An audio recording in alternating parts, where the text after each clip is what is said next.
Right. So this is our 15th year, and one of the things that I have noticed with the Water Showcase, and actually I looked back at meteorological data to verify this, it has rained on Water Showcase Day 5 out of the last 8 years, which is incredible considering we were in a historic drought. So keep it up. Yeah, we have a solution to the drought, Water Showcase Day. Yeah.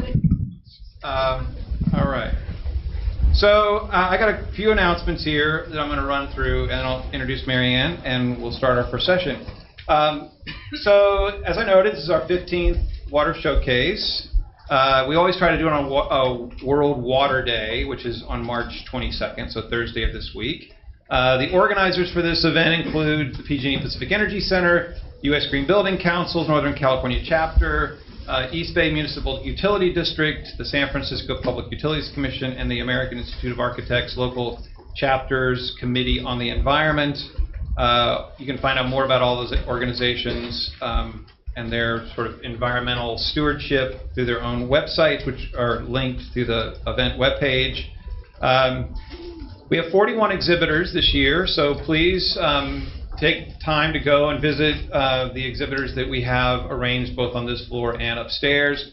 The location of specific exhibitors can be found in your brochure.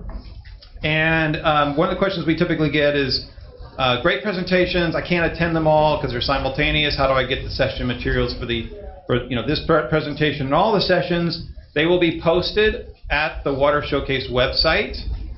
Same site you use to register for this event, and we'll have the presentations as PDFs as well as the recording of the session. So there's a system that's recording the audio as well as the feed for the image, and that'll all get recorded and placed on the website. So look for that. There'll be an evaluation form that will be sent after the session, and the detail there is we are really eager to get your feedback about the sessions, about the exhibit area, everything related to the showcase. We take that feedback and then we funnel it into the planning for the next showcase.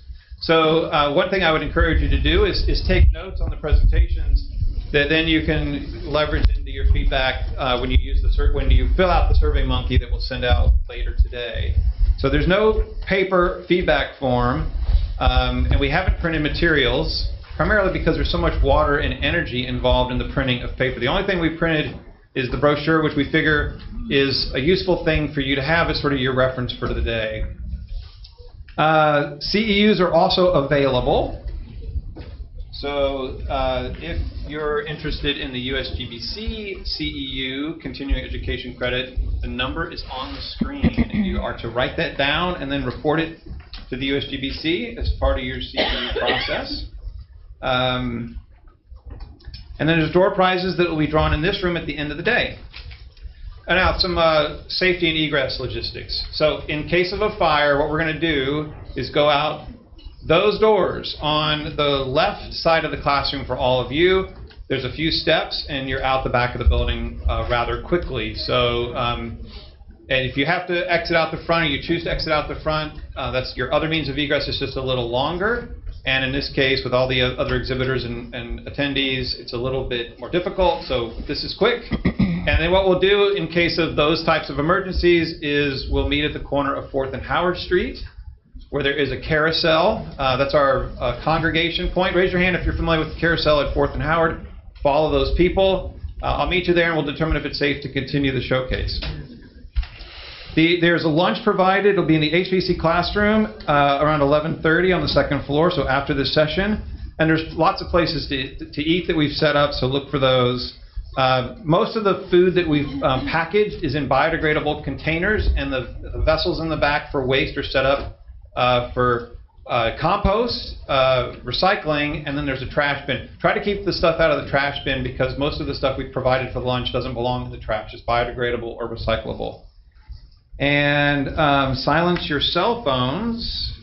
And I think we're ready to introduce our first speaker. So it's always my pleasure to have Ann Dickinson here. She was actually a speaker at our very first Water Showcase back in 2004. We had her come back in 2006, and I just reminded her she's on a 6-year cycle. So this is her 4th time presenting. She presented in 2006, 2012, and 2018. We should have you give us more frequent updates, I think. A lot can happen in 6 years. So Mary Ann Dickinson is the president and CEO of the Alliance for Water Efficiency, a nonprofit organization dedicated to promoting the efficient and sustainable use of water in North America. She's based in Chicago, or the Alliance is based in Chicago. Mary Ann's based in lots of places, it turns out, but the Alliance is based in Chicago and works with nearly 400 water utilities and water conservation professionals in business and industry, planners, regulators, and consumers. She's also the past chair of the Efficient Urban Water Management Specialist Group for the International Water Association and has presented numerous papers internationally as well as in the United States. And in 2014, the Alliance won the U.S. Water Prize in nonprofit category for its work.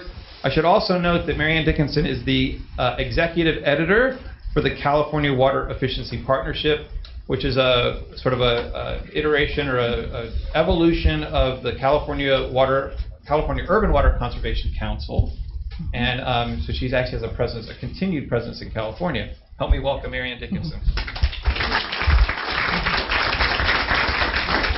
Thank you, Ryan. I can't believe it's been 6 years since I've been here. Wow, it just feels like such a familiar thing that I'm doing. It's always the same room, too. You don't move me around. It's always in this room. Get the big hall. So thank you very much for coming. I'm hoping that those of you who are in the back can come closer because there's lots of seats up here. We don't want you to have to stand for a whole hour, so please feel free to come closer.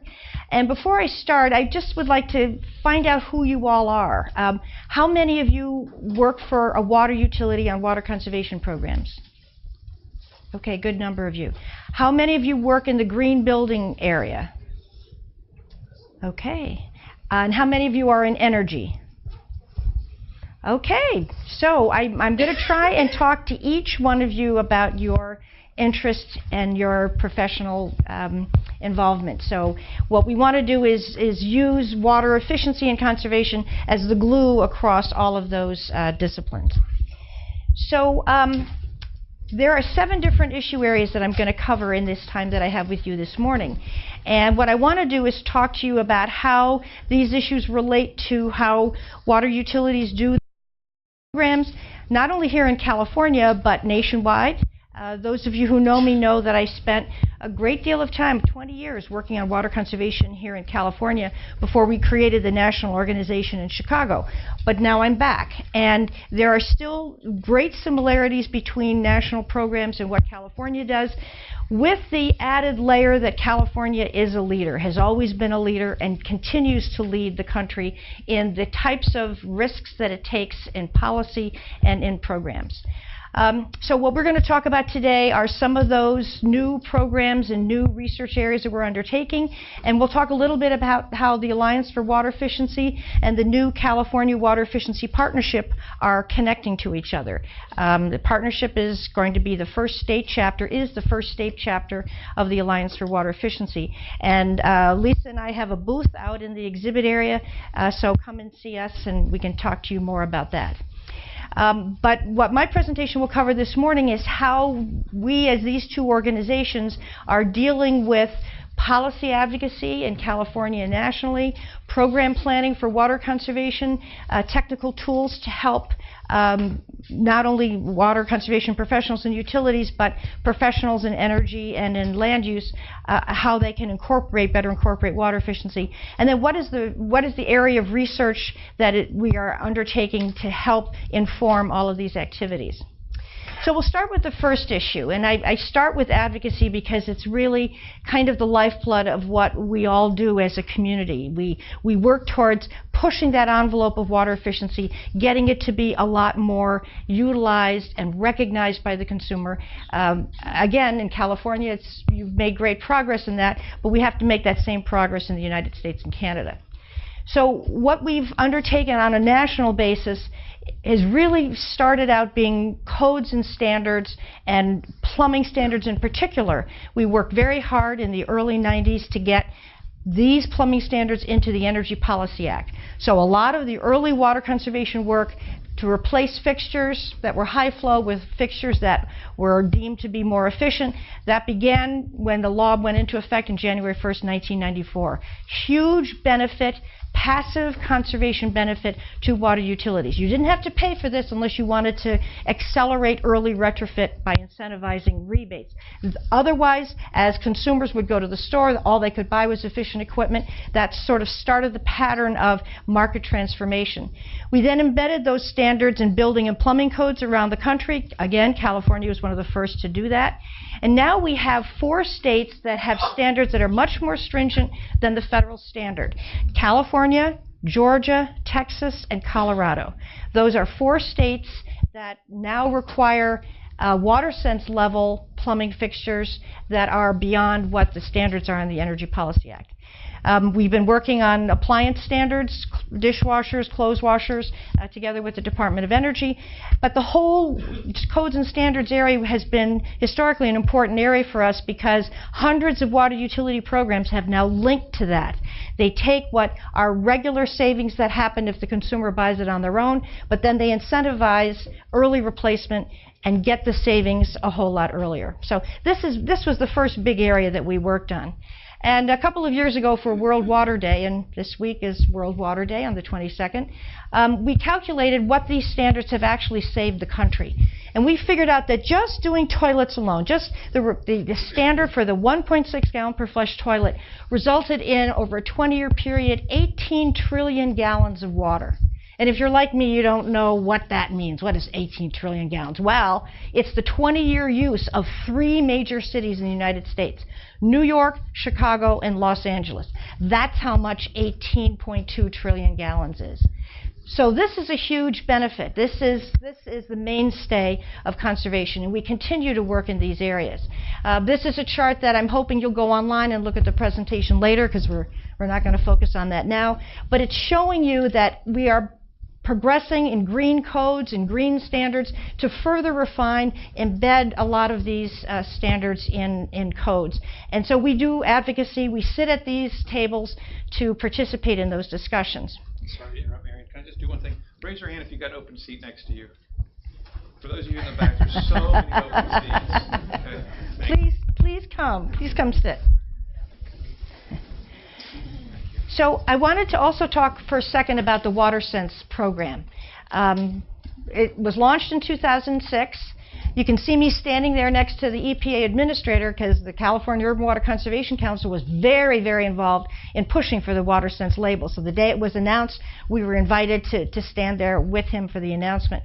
And the WaterSense program is very, very innovative in that it requires performance testing of products. We had been through the whole history of toilets don't work, the low-flow toilets don't work. So the performance testing as part of the WaterSense program was an innovation that even Energy Star didn't have at that moment in time.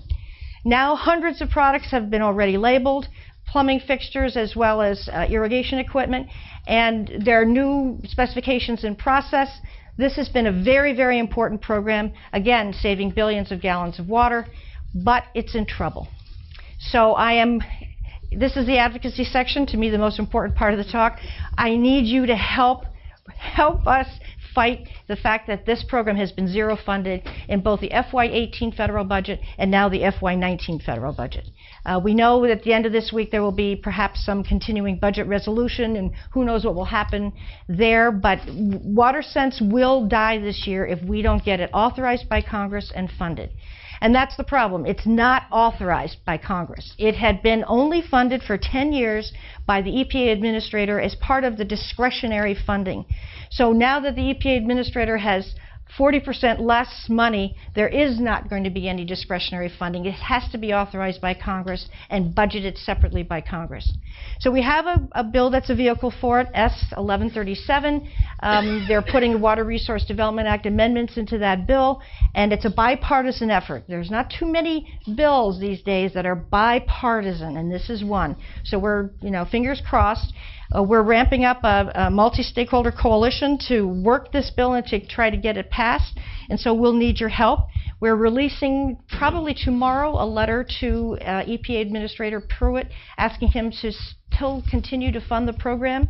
So if you are not, if your agency is not on the letter, and if you'd like to be on the letter, give me your business card and we'll add you tonight. The letter will go tomorrow.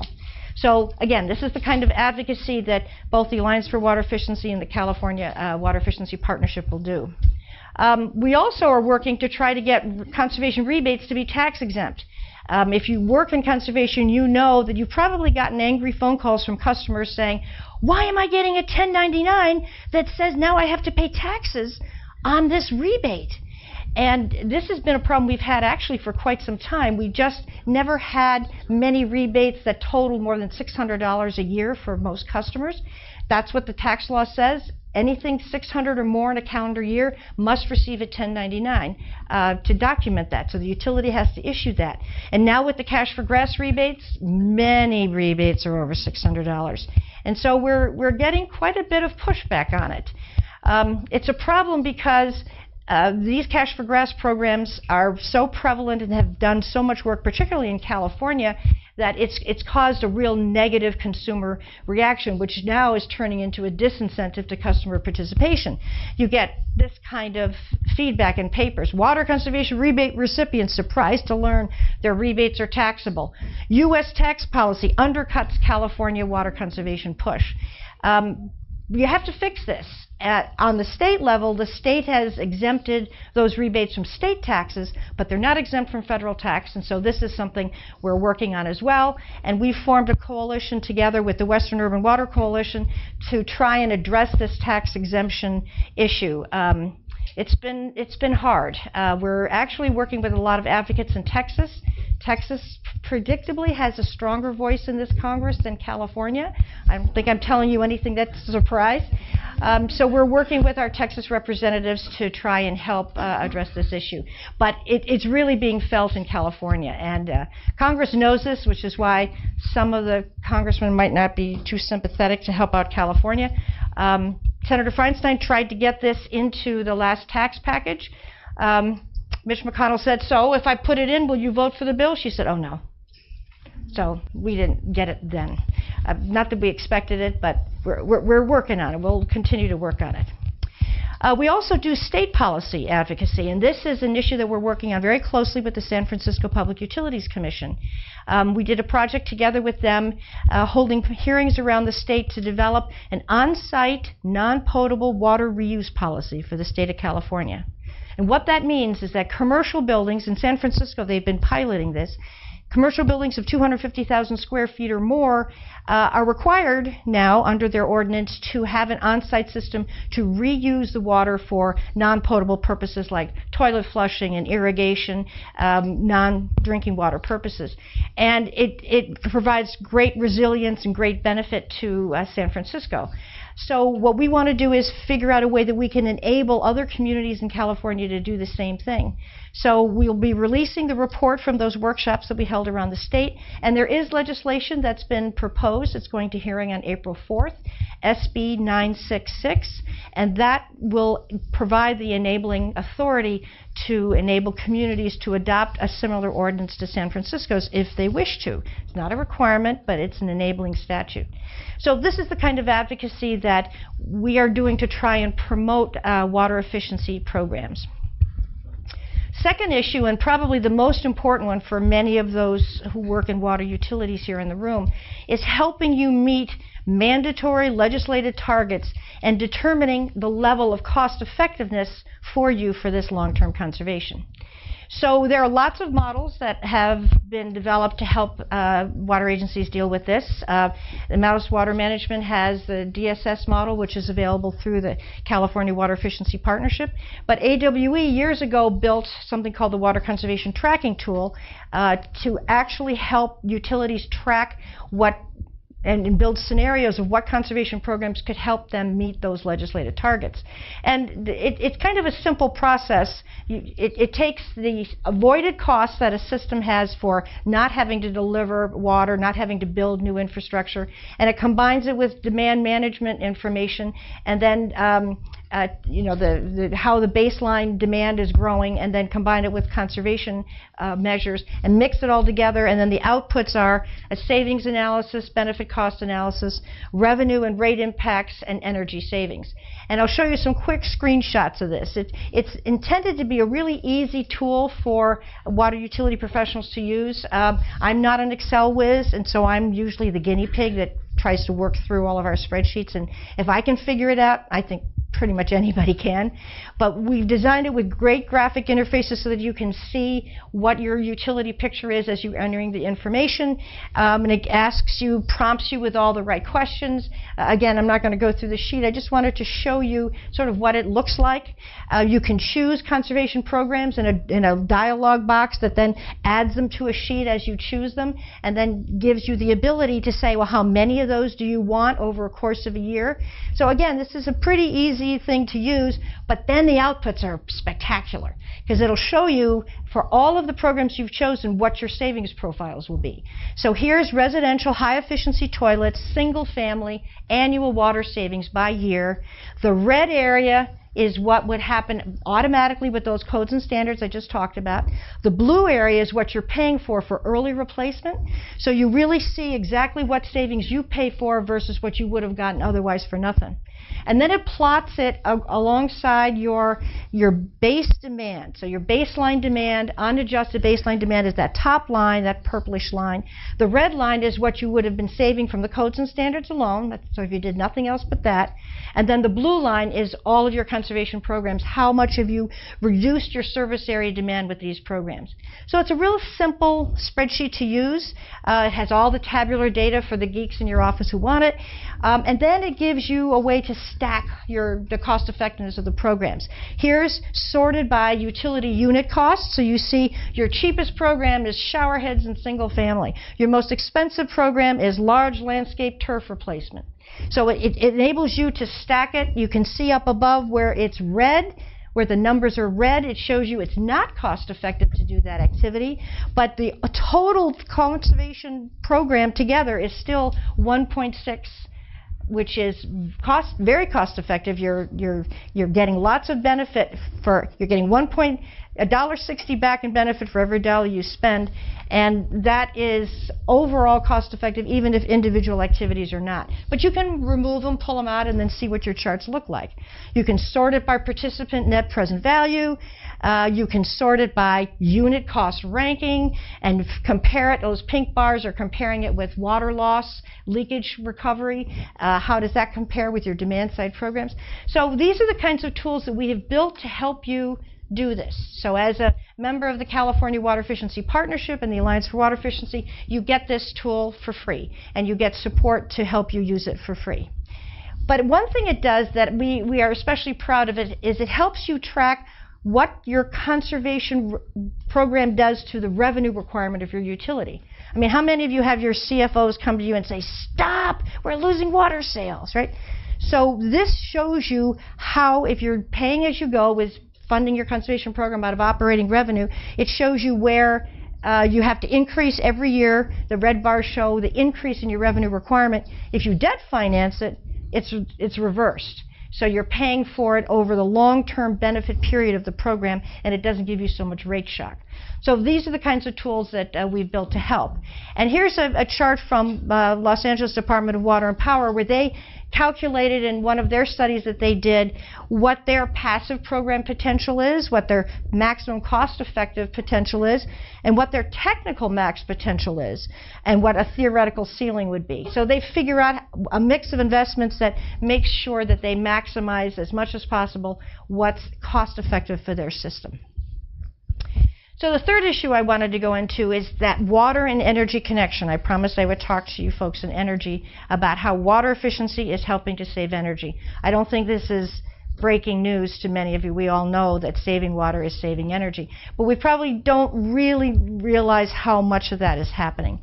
And we've been trying on a national level to beat the drum for water efficiency in Congress. There I am testifying, asking for federal investment in water efficiency programs because they save energy. And, you know, Congress has been really concerned about the water needed for electric generation and for fracking. They're not so much concerned about the energy that's needed for pumping and treatment and end use. They think that's not a national security issue the way the first one is. But very clearly, conserved water yields energy savings. And right now, we don't see that any state is using energy efficiency incentives to fund cold water conservation on a regular basis. Hot water use, yes. So shower heads and clothes washers and dishwashers have had portfolio funding in California for sure over the years, but not the embedded energy, which we call that cold water energy savings. So this is something we're on a mission to try and help fix too. And this is an old chart that you all have seen from the 2005 California Energy Commission report showing the level of intensity. The range is anywhere from 2,000 to 20,000 kilowatt hours per million gallons of water that's sent through the whole system.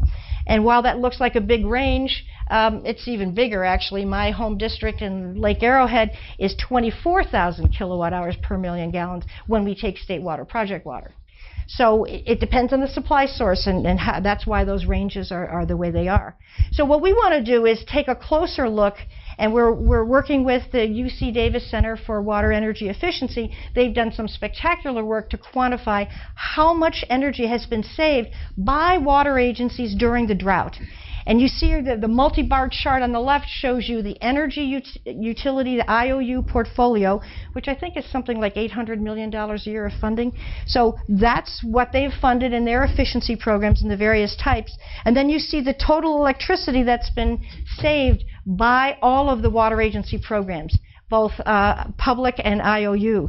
And it's a bigger number. But that conservation is not at all incentivized with any energy money. So you as a water agency, you got no money for the energy that was conserved by your water conservation program. And that's a disconnect that we're looking at that we'd really like to see fixed. So in the tracking tool that I just showed you, we do have a section in there that talks about the energy, embedded energy use, and runs you through. If you don't know what your actual embedded energy use, like I just quoted my district for one supply source, if you don't know what it is in your area, this is a menu that will help you figure out some general amounts. And then it shows you for the conservation programs you've selected just how much you're saving in energy, electricity, gas, what your greenhouse gas emission reductions are. All of this output comes to you to show you exactly what you can prove these conservation programs will save for you. So that's a big issue area for us. It straddles the advocacy piece. It's something that we really would like to spend some time talking to the California Public Utilities Commission about. We want them to fund this cold water embedded energy conservation. And we think that the water utility should get some of this incentive money that is made available for the other energy efficiency programs that cost a whole lot more as a result. So it's not just about the money, though. It's also about the credit for greenhouse gas emission reduction. If we're going to be entering a world where the water sector is going to be asked to reduce greenhouse gas emissions, if they've paid for the water conservation, they should get credit for the greenhouse gas emission reductions. And the energy utilities right now are getting all that credit because it's a reduction in their demand. So these are issues that will probably be the rest of my lifetime to work on. We started this work early at the Alliance for Water Efficiency. We did a report in, gosh, I guess it was 2013, issued a blueprint called a Blueprint for Action together with ACEEE, American Council for Energy Efficient Economy. And we had 80 or so recommendations. We gathered specialists from all over the country in Washington, D.C., did a report in the areas of policy advocacy, programs, codes and standards, and research, and developed 80 or so recommendations, none of which have been implemented by the federal government or any of the states. So we're kind of still on a mission to push this. So if you're interested in those reports, they're posted at the Alliance website. You can just type in allianceforwaterefficiency.org or the shortcut A for WE.org. Okay, so issue 4, revenue reduction. How many of you get beaten up by your finance guys because you're impairing water sales? Oh, not as many as I would have thought. Really? You don't be shy. Really? You're not getting beaten up? I'm shocked. Because that's what we're seeing. We're seeing water managers coming down to the conservation staff and saying, can you hold off a little bit on the program? You know, drought's kind of over. Let's sell some water in the meantime. We got it. Let's sell it. Can you just sort of take it easy for a while? Go take a vacation? The revenue reduction issues have been really, really serious. I think I saw an estimate that $500 million was a shortfall during the drought between the amount of money that the water agency should have collected and then what they did collect based on the demand reductions they needed to get to cope with the drought. And then there's, you know, the inevitable fallout, which is rate increases that happen and consumers being upset. Hey, I did what you said. I conserved. Why is my rate going up? Why isn't it going down? My rate should go down if I conserve. So this has been a big issue. We call it the conservation conundrum, because on the one hand, you've got the water utility finance folks who say that lower demand means reduced sales revenue, and now we're not going to fully collect our system costs, and what are we going to do? The only way to recover those costs is to raise the basic rate. And unstable revenue collection, which has now been a feature of many water systems around the country, has now become an issue pitting conservation against this, and it's become not only a financial issue but a political issue. And so we believed in conservation that if we were going to protect our programs at all, we had to develop some strategies to help this unstable revenue collection problem, because it was not only affecting the livelihood of the conservation programs, it was affecting water agency bond ratings. If you're not collecting what your expected revenue forecasts are, somebody notices, and Standard & Poor's and Fitch and all those bond rating agencies, they notice and they can downgrade you for it. So we got to looking at what causes revenue shortfalls. Yes, there's reduced demand. We know this. It comes from the efficient fixture replacement under the plumbing codes. You have to count that, and most utilities don't count that in their demand forecasts. And then there's the active conservation programs that we know reduce demand. And then there's recessionary effects depending upon where you are, if you've got, you know, some sort of issues related to business and industry in your community. And then when it does rain, there's reduced peak demand in wet years. And if you've been counting on that high tail block revenue because of those high water users, that suddenly the bottom drops out. So all of these are factors, but plus the costs are rising. So the shortfall is both the reduction in demand, but the rise in costs. Costs for infrastructure repair, costs for other costs at the utility. Labor is the #1 cost. Energy is the #2 cost. Both have been going up. Insurance has been going up. So that shortfall is creating a dynamic that pits conservation against revenue stability. So you see newspaper articles that say things like, conservation driving up water rates. This is the Louisville Journal-Courier. It's a Sunday paper. Louisville doesn't have a conservation program. But this makes such great copy, right? So conservation drives up rates. And this is what the consumer reads, and then they get mad. And if you're sitting on a water board, and I once actually did sit on my local water board, and it was, I think, the hardest job I have ever had. You get a lot of angry calls from customers saying, I will vote for you if you never raise my rates. So we don't raise rates. We tend to wait until the election cycle is over to raise rates. And so since we don't raise our rates on a regular, steady basis, the way they do in energy with regular adjustments, these rate increases can be double-digit, they can be very politically unpopular, and conservation is often blamed for it, just like you see in this Louisville press release. It sends the wrong message to the consumers we're trying to serve. But they're reacting for a good reason. This is a chart from Jan Beecher at Michigan State University. That blue line is water and sewer rates. It is climbing. It is not keeping in context with consumer price index or other utility, energy and, telecommunications and, the hated garbage. All of that is a lot lower. Water and sewer is ramping up. And it doesn't help that many municipalities are now bundling the garbage fees, the stormwater fees, and all of those ancillary fees into the water and sewer bill, because it's still called, right, the water and sewer bill, even if it has all these other things in it. So the consumers are reacting for a reason. And when the utility managers say, well, we have to raise the rates because it's all about replacement of this old infrastructure, conservation doesn't help with that. It depends on where you are. If you're in the Northeast, which is that top bar, the dark blue is replacement infrastructure, right? But if you're down here in the West, which is the bottom bar, only half of the expenditure, even less than half, is actually going for repair. The rest is going for new system expansion, which, right, conservation helps you with. If you can keep your demand down, you don't have to expand the system capacity for either drinking water or wastewater as much as you would have had you not done the conservation program. And that's a documentable phenomenon.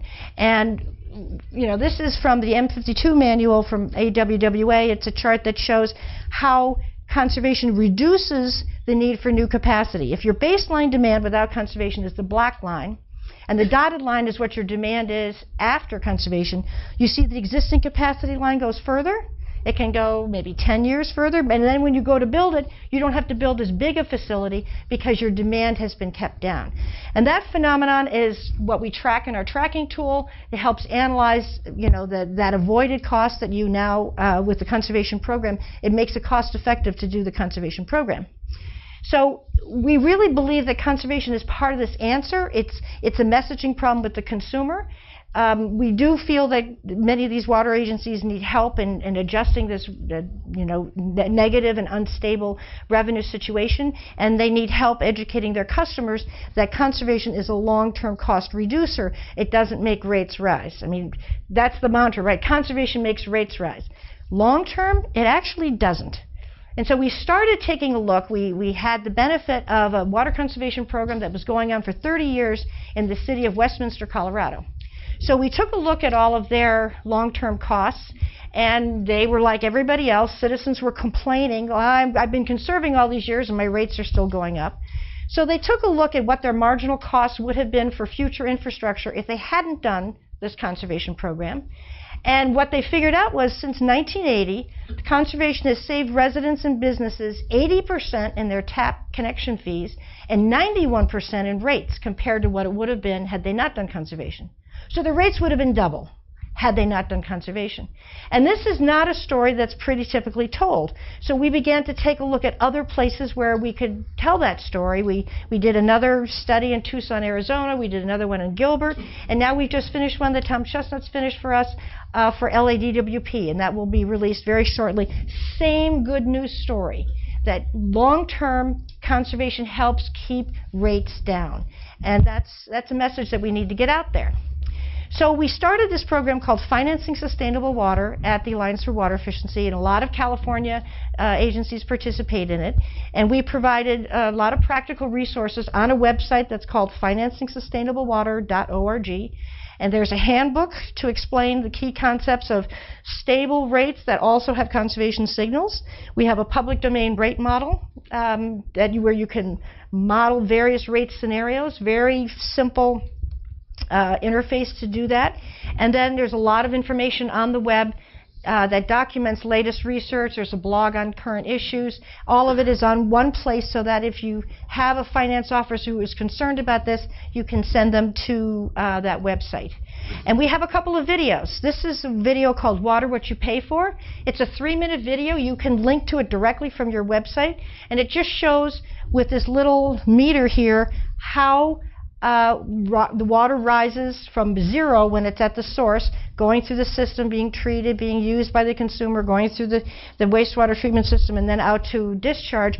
It shows you the increase in cost as it goes through that cycle, and it can be calibrated to the average water bill in your community. Right now it's set to the national average water bill, which probably is a little low for California, but we can customize it for your utility. We have a second one, which is about this issue of why are my water rates going up, and if I'm conserving, shouldn't it mean the rates are going down? And so this explains that whole phenomenon, what the water rate increases are going for, and how conservation actually helps mitigate long-term increases as a result. So both of those videos are available. They're about 3 minutes each, so they're not too long. And I suggest you go take a look. And here's what the website looks like, financingsustainablewater.org. You can also access it from the Alliance webpage, but it's got all of those things on it that we are hoping you will take advantage of, because it's all free resources to you. It was grant funded, and so these are all free resources. Okay, so moving through our issues. Issue number 5, land use and growth. How do you deal with growth when you've got water scarcity in your community? So this is actually a really big issue. This is a map from EPA's website, and it shows the percentages are the growth in population in each of these states between 2000 and 2015, and the color shows the domestic water use per person. So the darker the color, the higher the GPCD, gallons per capita per day, is. So when you take a look, you've got, gee, look at Colorado and Nevada and New Mexico. Huge growth, right? High water use, and it's the arid West. You compare with Michigan, zero growth, very low gallons per cap per day, and they've got plenty of water. So we are growing in all the wrong places from a water standpoint. I mean, I understand why people gravitate to the West. I spent 20 years in New England, and I'm in California, so I understand this. But it does have an effect on how those water resources then can be made available for continued new development. So we came up with a project that we call NetBlue, and it's a project that proposes that new development can be water neutral. It can bring and offset water use to the community so that the community's demand stays level and it doesn't go up as development increases in the community. We were concerned that, again, water conservation and water use would be blamed for halting economic development if we didn't come up with some kind of solution. And again, during my tenure on the water board, I happened to be on the water board during a big drought up in our area, and we had to put in a building moratorium. We had to actually say no single family hookups. I mean, zero. I'm not talking about big subdivisions. Zero single family hookups. There was just no water. That was an explosive political situation. It's not one I would wish on any of you if you're in that spot. So we need to come up with a way that development can proceed and still maximize the benefit of the resources. So pairing the need for development and reducing that footprint and pairing it with the need to conserve looked like it might be a winning opportunity. So we came up with a 3-year project to create a national model ordinance for planning and zoning that would be tailored to create a customized offset approach for water demand. And we started taking a look at the 13 or so communities, many of them in California, who have already done this. I mean, Cambria has been doing it for probably, since the mid-70s? I mean, a long time. So these offset programs taught us a little bit about how to design a good national ordinance. And so we partnered with the Environmental Law Institute for all of the legal material. We partnered with the River Network to help push it out into communities across the country and their watershed organizations. And we worked with 7 different partner city areas to get their input on how the approach should be developed. So we've come up with, again, because this was grant funded, a free, what we call NetBlue Toolkit. And why NetBlue, you ask? Why not just call it Net Zero? Because Net Zero often carries with it the implication that it's off-grid. And we never wanted to suggest that this program should not connect automatically to available water and sewer where it was there. So we do feel that their connection should be there, but we want the demand to be no different than if it hadn't been connected. So we want that demand to be offset. So we came up with this toolkit. It's got a model ordinance that can be very easily customized, and there's a user guide for that. We came up with 3 different examples for how the ordinance could be applied, whether you were an unincorporated community in a county, or whether you were an incorporated city, or whether you were just a county wanting to adopt standards for the county. And then we came up with an offset methodology workbook to help you calculate what kinds of water conservation programs could go into the offsets, getting the developer to pay for the conservation program. It's not a bad strategy if you're short on funds. And so there's a user guide for that offset methodology, and then offset examples that match the ordinance examples, and then a lot of outreach materials. So there are some tricky issues here. If you work in green building and land use, you know that figuring out what triggers an offset, you don't want to have an offset be triggered if somebody is putting a dormer on the roof of their house. I mean, obviously you're going to exempt certain types of activities, expansions of existing dwellings. I mean, how do you set that offset trigger? That is something you do at the local level, and we give you guidance on that. How do you project your water demand? How you project that baseline is every bit the most important part of it, because calculating the offset to meet that baseline requires that the baseline be correct to start with. So we give guidance on that. We have an offset calculation methodology that we provide in our spreadsheets, but you also can adapt that on your own. It's all open source code, so you can work with the model that we give you. And then there are a whole series of ways you can do these offsets. You can require that the developer do a lot of on-site efficiency, maybe build a gray water system that reduces the amount of potable water draw. Maybe there will be off-site water efficiency measures that a developer might do on another property and apply the credit to the new development. On-site recycled water use, like we talked about earlier in the policy issue area, that's another way you could meet the offset.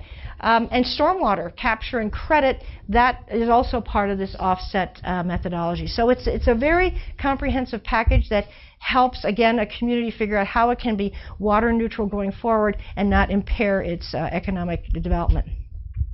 So here's just a picture of the offset methodology spreadsheet, and it shows the types of activities here that could be conservation funded. The developer could come to the utility and say, what can you give me? I need to make up X amount of gallons of water per day, and what do you have that I could fund? And then when it's all calculated, it then is set up in this selected offsets table to show that 100% of the expected offset has been met. So you can see that the selections for this particular development, it shows gallons saved per unit, the number that have to be implemented, and then what the total offset is. It's not an enormous amount of offsets. It depends on what the development is and how efficient the developer is to start with in the design of the original project. So it's all about how the community decides to work it through. So we know outreach is going to be really important. And so we've developed some frequently asked questions and outreach materials. And all of that is available at netblue.org, net-blue.org. The dash is important. I forget what commercial business is NetBlue without the dash, but got to have the dash in there. So here's a picture of that page, and you can click into each of those areas, and we'll send you. We actually don't have the model to be downloaded directly from the website. There are reasons for that, but we send it. You click and you fill out the form, and then we send it to you. So it's all available free of charge.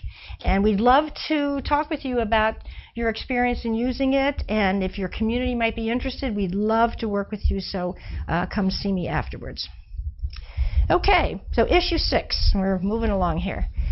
Conducting needed research on various topics to assist water utilities in their design and their planning of their water conservation programs. And we want to emphasize cost effective, even if your target may mean you're not necessarily just doing cost effective programs. We want you to start with that premise. And so that's been an ongoing research area of ours for quite some time.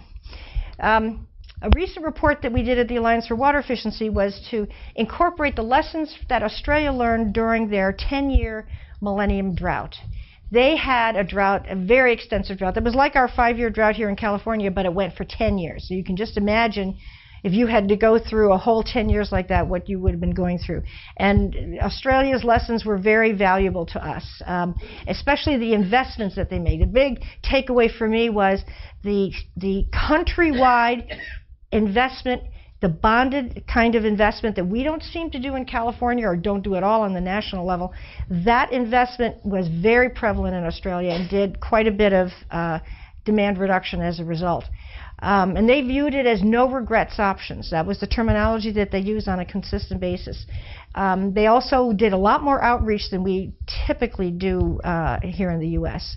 And then a whole lot more measurement of the final results. So it's a very interesting report. I suggest you take a look. And there's a whole chapter where we translate the Australian experience for California and try and give some advice on what California can learn from this experience. We also did a study on demand hardening, because that's the scary word that managers love to throw out. We can't do any more conservation because our demand is already hardened. Well, what does that really mean? If you're a system that's growing, you have much greater capacity to adjust the demand fluctuations than if you're shrinking in size. So it depends on your situation, and it depends on how you've actually planned for it. So what we found was that demand hardening was really a function of proper planning. You had it if you didn't really pay any attention to how your demand projections were needed to change. And so we provide you recommendations in this report for how you avoid that demand hardening phenomenon.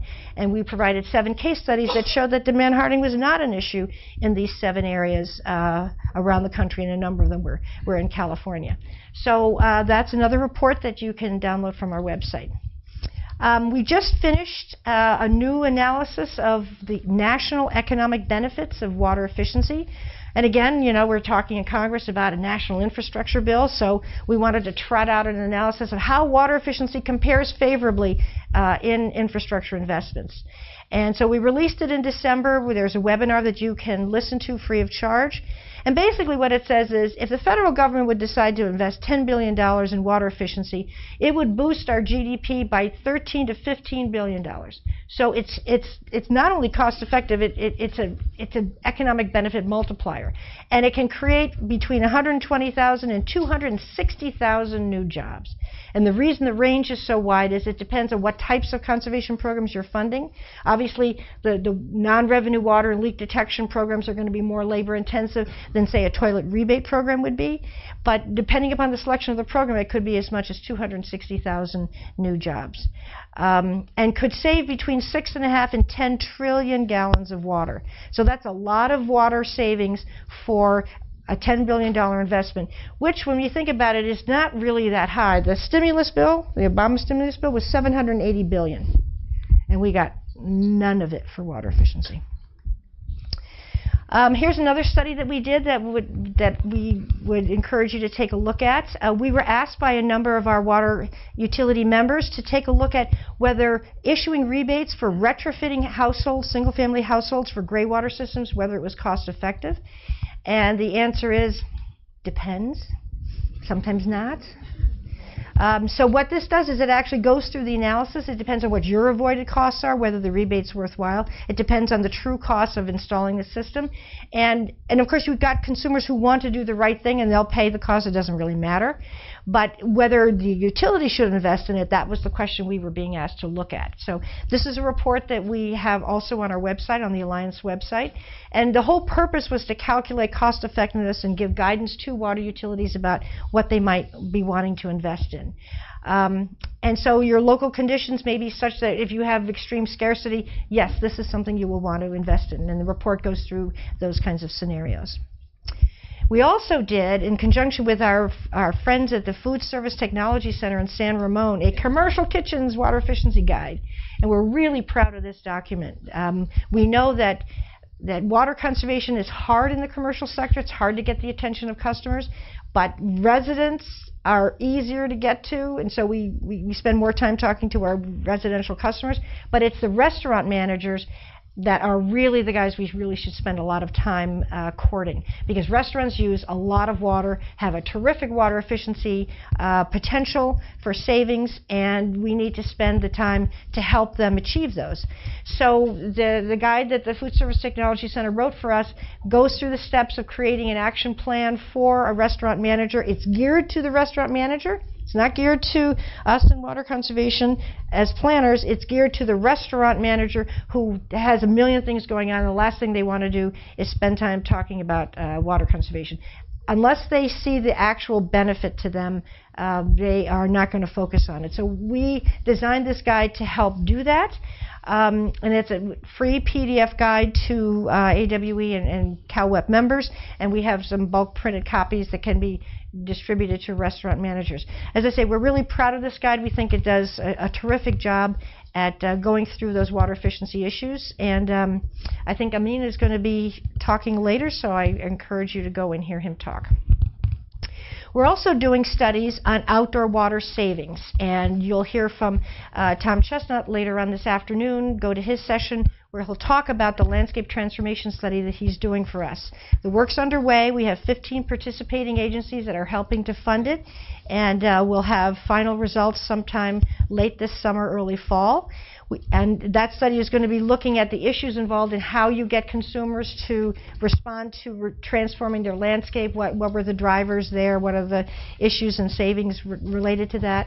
And then there's a second study on drought restrictions itself. What is the role of drought restrictions in saving water in the outdoor sector?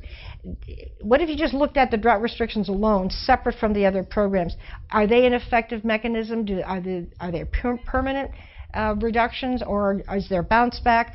These are the issues that are going to be looked at with the drought restriction study. It also will be finished later on this year, so watch for those.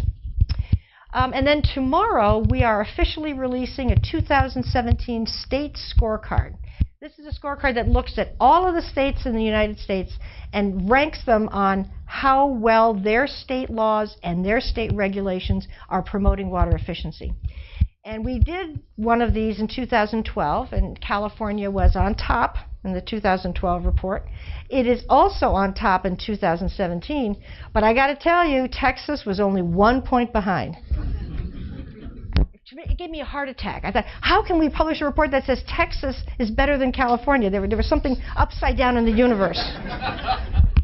But they were 1 point behind, and you know why? Because they had $400 million for water efficiency and recycling allotted for projects in Texas. And we don't have anything like that kind of funding in California. So again, this swings back into the advocacy part of it. We need to start saying, hey, water efficiency is a smart investment. Why isn't it in all of these water bonds? Why is that always taken out? Why does it have to be paid for only by the water agencies and their ratepayers? And if it's not cost-effective conservation, shouldn't the state be making up the difference? Why should you as a consumer, as a ratepayer, pay for state benefit in another part of the state because that conservation is more expensive than what your system should have actually been paying for on its own? So these are big issues, and this report kind of points some of that out. We're going to have a webinar on it tomorrow, and we'll be releasing the report. It'll be published on the AWE website. I expect a lot of crowing from Texas, so beware. And we're also, as part of that, we're doing, there's a new section in this report that talks about climate change policies and resiliency policies, and that work is partially funded by the Water Research Foundation. And so we're doing a much more detailed report that will come out later on this summer that will talk about how the states are coping with the lack of federal direction on climate change and resiliency. So what we're trying to do is since it's kind of collapsing at the national level, it's pivoting to the states. And so how should the states then react? What are some of the better state policies that are dealing with climate change and resiliency? So that's a report that will be coming out also. We're also doing programs to help on the implementation side, not just straight research, but implementation.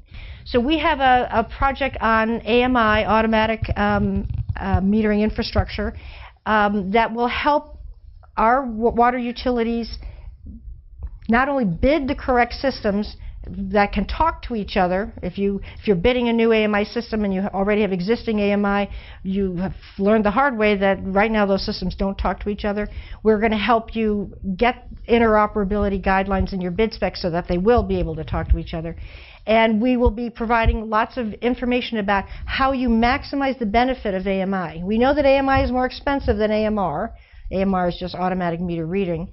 And you get lots more consumer information, but if you don't know what to do with all of that, if it's like a mess that it's just, you don't have the bandwidth to deal with it, this is a project that will help you sort that out. We've hired Don Schlinger, who is one of the national experts on AMI, and he's going to be providing specific utility advice as well as writing a manual. So we'll be working with 10 utility partners.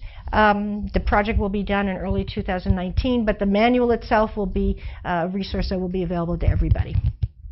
We're also starting a cooling technologies project, which is kind of tricky, where it started out being a project to just look at what's the conservation potential for better management of cooling towers. And then it morphed into a bigger project. What's the conservation potential for all these new cooling technologies that we see advertised, and what would they bring to the table in terms of expected conservation savings. And if you have a service area, can you get a direct reading in your service area for the number of cooling towers you have and what that potential could be? It's an enormous project. We're still kind of struggling through it. We did an RFQ. Pacific Northwest National Labs was selected in that RFQ process.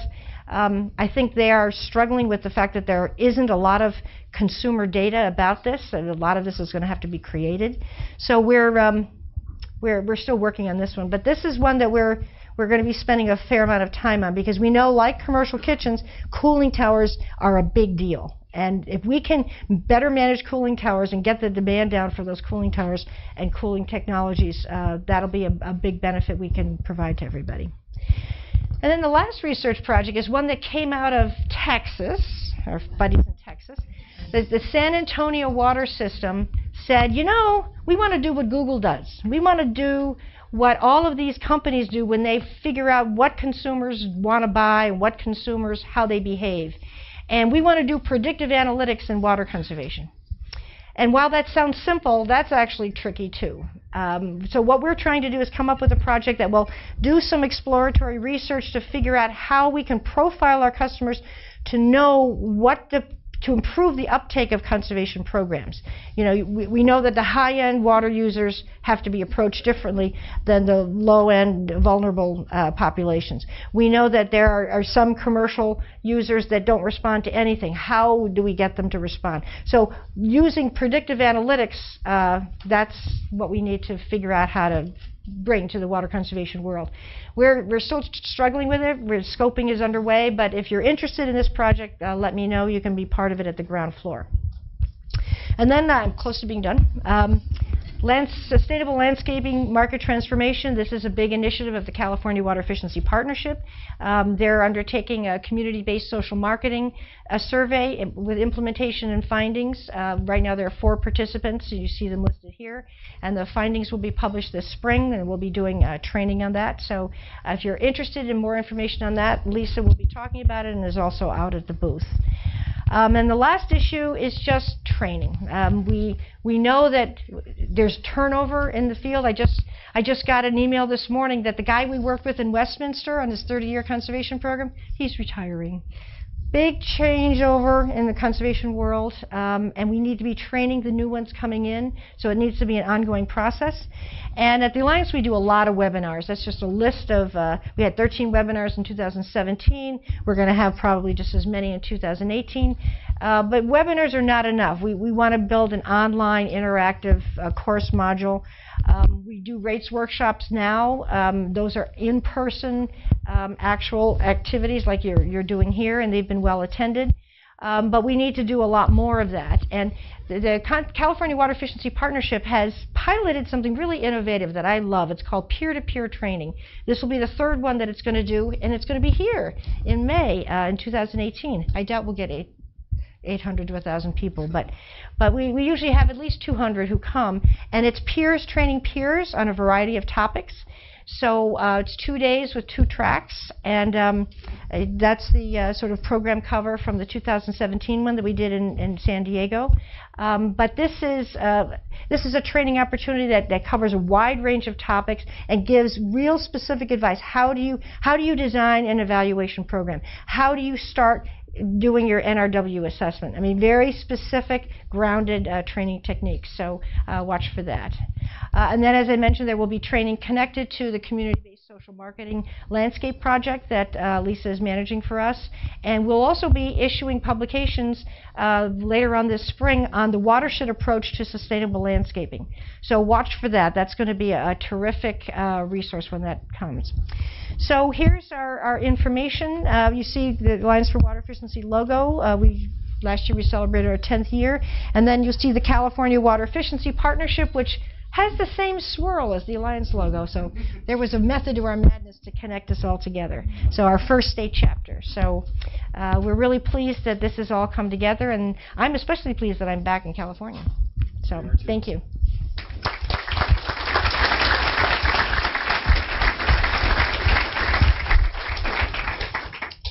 Marianne always has So much to share. So we have time for some questions. Yes, let me hand this to you. Pass that along. Hi, thanks for your talk and your work. Thank you. What impact are you seeing on statewide tiered water rate structures and on themselves, and then what impact is that having on participation in conservation programs? Okay, that's a Prop 218 question. Are you getting at the Prop 218 issue? The tiered rate structure issue? Well, all right, let me back up. I was in Chicago sitting at my desk, and I got a call from somebody in Georgia who said, "What is this I see? California is saying the tiered rate structures are unconstitutional? What?" And a panic went through the whole country because they took a look at the San Juan Capistrano court case, and they misinterpreted what that judge said. So tiered rate structures are still usable, and Tom Chestnut is really the guy that we need to have answer this question. But you have to do the correct proportionality in each of those tiers. It's not that you have to eliminate tiers, and that's a trend we're starting to see. The water agencies are wanting to go to two-tier rate structures and eliminate the higher tiers because they feel they can't, do the proportionality test correctly. And so this is an issue that Tom has done a fair amount of work on. So I suggested you two talk a bit. But we feel tiered rate structures give a conservation signal. We would not want to see them go away or go to a uniform rate. We still think that that can be done correctly. And I think there's an overreaction as a result of the Prop 218 case. So we still support that. Next question here. Oh, hi. Thank you so much. Can you tell me, why is Georgia one of the 4 states that has the most stringent water efficiency standards? I think Colorado, Texas, and California are obvious. Okay, so that was with respect to plumbing fixtures. Just that issue. So California was the first state, passed in 2007. Can you repeat your question Okay. for the sake of the recording? Okay, so the question was, why are 4 states, California, Texas, Colorado, and Georgia, why are those 4 states singled out? And it's because in that slide that I showed you, it was about plumbing standards. Those 4 states specify plumbing standards that are stricter than the national level. California was the first, Texas was the second, Georgia was the third, and then most recently Colorado. Why Georgia, when they don't have a water, issue the way some do they? They do. They do. Atlanta has a very serious water issue. Yeah. Questions over here. Okay. Can you speak to the what seems like free water grabs by corporations like Nestle's and others, and the policy about that? I live in the San Bernardino Mountains. It's a very sensitive question for me. Water is a human right, not a commodity. No, it's sensitive for me because Nestle is drawing water from Strawberry Creek watershed in the San Bernardino Mountains without a Forest Service permit. And State Board thinks it maybe doesn't have the water right for as much as it's withdrawing. This is a legal issue, and it needs to be addressed legally. If they were fully permitted, it would be another matter, but they need to comply with the same permit requirements everybody else has. So, as I say, it's a sensitive issue for us who live up there. Because we were all on drought restrictions, while this was happening. It's all over the state. Yeah, I know. Next question is here. Hi. I noticed you're still fundraising on the cooling water technologies. Shouldn't Google be asked to fund it? Do you have a contact at Google I can call? No. We would love to have Google more involved in our work. No, I would love to see private funding of this. So it's an interesting idea. I just don't know who to call. You've got any ideas? Help me. Yes, sir. Yeah, I'm just wondering if there have been any case studies or studies about financing or rebates for actual potable water recycling on-site technologies? Potable or non-potable? Potable, actually using that, because we're working with a client in San Leandro. It's a commercial linen service, and we're looking at installing an actual water recycling system for them to actually reuse that water again on site for their linen service. But not to drink. No. Okay, so the answer to your question, if it's not to drink, then the answer is yes. Okay. And I mentioned San Francisco that has an ordinance and then gives these commercial buildings huge sums of money, large rebates. And Julie, where's Julie from San Francisco? She can help answer the exact formula. But yes, there are rebates for that, and there are places that have those rebates. But if you say the word potable, that means drinking, and I'm not aware of those at the moment. That doesn't mean they don't exist. It's just that I don't know. Next question is here. Hi, I'd like to thank you again for your amazing work and your career. Thank you. My question is, are you aware of any Senate or California Senate or Assembly bills regarding the public goods fee for water? And what work has the Alliance for Water Efficiency done on a public goods fee for the water infrastructure? That's an issue I really care about, because I don't understand why we don't have a public benefits goods charge on water, because that would solve a lot of what I've been talking about. And they have it in energy. And some communities like Los Angeles has a water conservation surcharge on the bill, and then they use that money to fund their conservation program. But a statewide benefits goods charge has always been opposed by water utilities because of their fear that their customers would contribute money into a fund and then they wouldn't get it back. But they've worked that out in energy. They've worked out those formulas in energy so that the ratepayer money comes back into the district. So I think it's been a political issue for a very long time. I think it could help solve quite a bit related to how we manage our water if we could have some more funding for the water efficiency strategies that are clearly a smart decision for California. But this is a very political topic. And I actually had a recent meeting with Tim Quinn, who heads up Aqua, and I asked him again about it, and he said, it's a non-starter. It's a non-starter for our members. I just wanted to add that public goods funding is the mechanism that funds the energy center, this facility. Mm-hmm. Hello, thank you for your presentation today. I have a question about the all conservation tool and the embedded energy savings section within that. I know that the CPUC also has a water energy proceeding and their water energy nexus calculator. So I was wondering if you guys were coordinating on that, on how the tools differ and how we can leverage both those tools to show cost effectiveness. Well, there are actually 5 of them. Yeah. Not just those, there's 5 of them. Okay. And when CPUC was issuing their RFP to build the tool, we actually bid on it too, because we thought we had already built this using CPUC data, so maybe we could share what we had. And they didn't choose us, they chose Navigant, and Navigant built one. But there are a number of other models that exist out there, and they all are different in how they calculate it. So one of the things we'd like to do is get everybody together, do like an experts workshop, where we get all the modelers together in a room and we figure out a common set of assumptions and methodologies, so that all of the utilities are going to do it in the standard way, and we can really begin to ramp up and aggregate statewide statistics. Right now, you'd be comparing apples and oranges and pomegranates and pears, so the Climate Registry is the latest one who's going to be building a model that will be creating a registry for embedded energy. So we're going to use that as an opportunity to maybe pull everybody together to talk about this.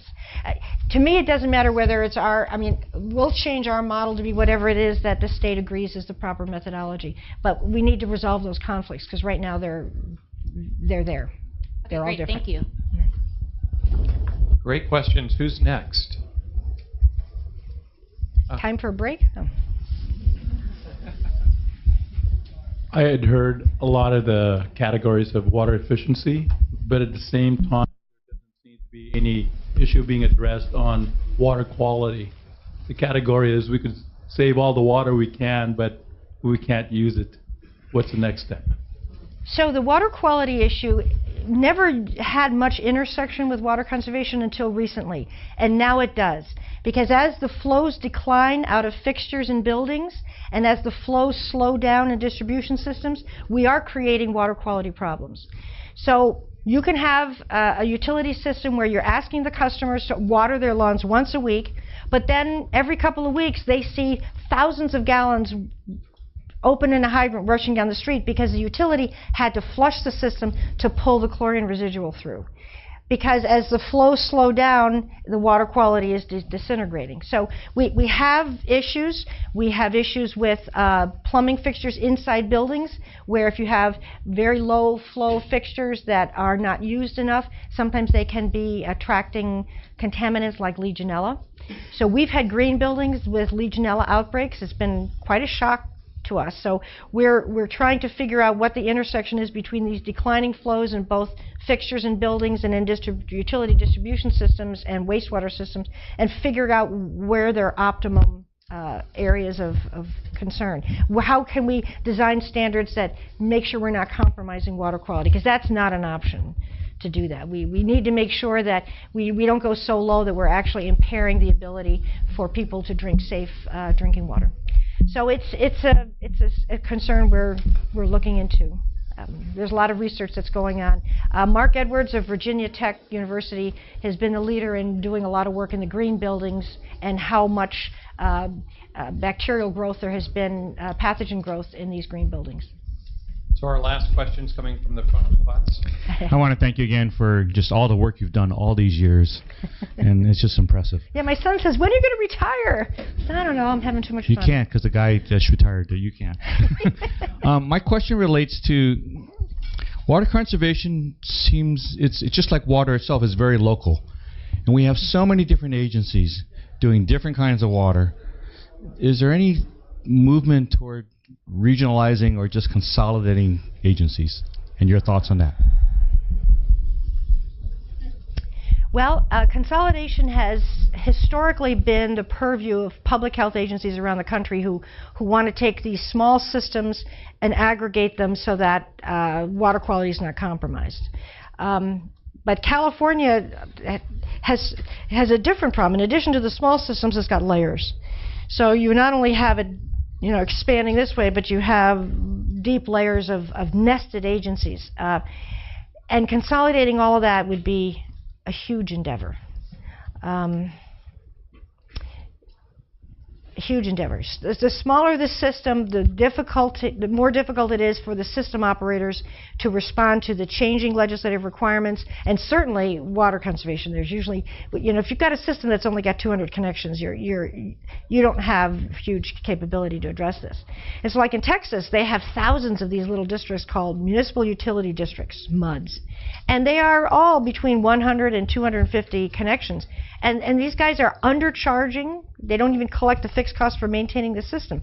So when you're in that situation, you're not able to adapt to new technologies or to water quality disasters. And if something happens where you've got a water quality emergency and you can't deal with it, then that's when the forces for consolidation come out from the regulators, and they say, well, you need to be absorbed into a system that has the capability to address this.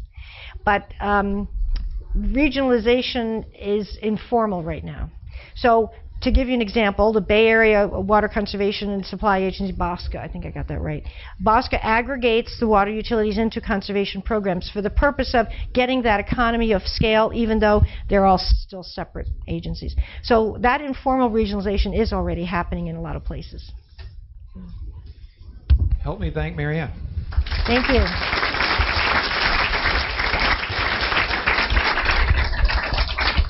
So just a few quick announcements. The next presentation in this room will be on California climate variability and drought with Janine Jones of the California Department of Water Resources. The session that Mary Ann mentioned on kitchens also includes a speaker on cooling towers. That will actually take place next door in the lighting classroom, also at noon. And then lunches are available upstairs in the HVAC classroom. Chronologically, that's something else you should think about. But they're available at 11:30, so in 15 minutes. And then I just wanted to acknowledge Tom Chestnut's presentation that Mary Ann mentioned is at 4 o'clock in the green room. So have a great day.